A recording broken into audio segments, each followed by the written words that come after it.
Les meilleurs influenceurs sont hors ligne. Cette vidéo-là, elle est en grand rapport avec la dernière que je t'ai faite sur la loi du détachement. Mais je pense que c'est important de faire cette vidéo-là pour te donner un exemple concret et pratique de cette loi et de pourquoi elle marche si bien et de pourquoi elle est si cool à appliquer en fait. Pourquoi la vie devient si agréable quand tu acceptes de la percevoir comme telle. Et en fait, qu'est-ce que je veux dire par les meilleurs influenceurs sont hors ligne? Ben, tout simplement que les meilleurs influenceurs sont hors ligne, réellement. Les gens que vous suivez avec le plus de passion, vous les suivez parce qu'ils ont un style de vie qui est passionnant. Parce que, je sais pas, ils sont stylés, tu vois, et qu'ils soient dans la mode, ils ont une alimentation qui est magnifique, qui est à la fois saine et agréable, genre à manger, enfin, tu vois, niveau goût, etc. Parce qu'ils ont des physiques et des performances qui sont impressionnantes, parce qu'ils ont un degré d'aura et de spiritualité pour ceux qui sont dans ces domaines-là qui sont élevés. Et comment ils cultivent toutes ces qualités-là, les influenceurs que vous regardez, comment ils deviennent comme ça en fait? Comment ça se fait que ces gens-là, ils ont ces choses-là?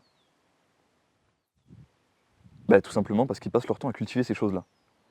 Et cultiver ces choses-là, ça veut dire ne pas passer leur temps à scroller. Ça veut dire aussi être un peu détaché de leurs résultats sur les réseaux, juste de évidemment chercher à améliorer, je sais pas, la qualité de la photographie, la qualité du contenu, la clarté de leurs propos, toutes ces choses-là, parce que c'est amusant, parce que c'est passionnant. Mais c'est pas des gens, en tout cas pour beaucoup, qui passent leur temps à stresser sur le résultat de la prochaine vidéo, ou du prochain post sur Instagram, ou du prochain je ne sais pas quoi. Certes, ils vont peut-être observer le résultat, en créer un bilan, des statistiques, voir quel type de post fonctionne le mieux, etc. Mais ils vont pas faire ça avec une sorte de sentiment interne de stress et de comment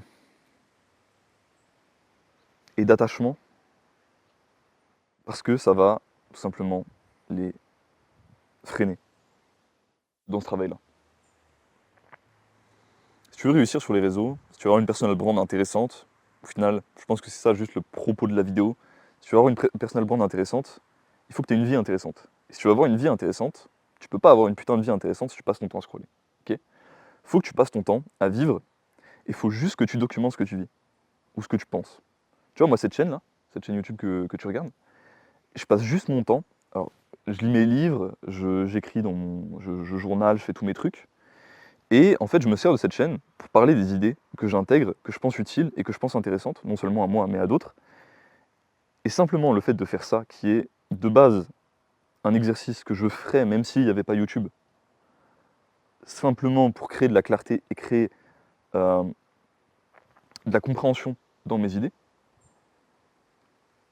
ben, j'ai créé du coup une petite personal brand.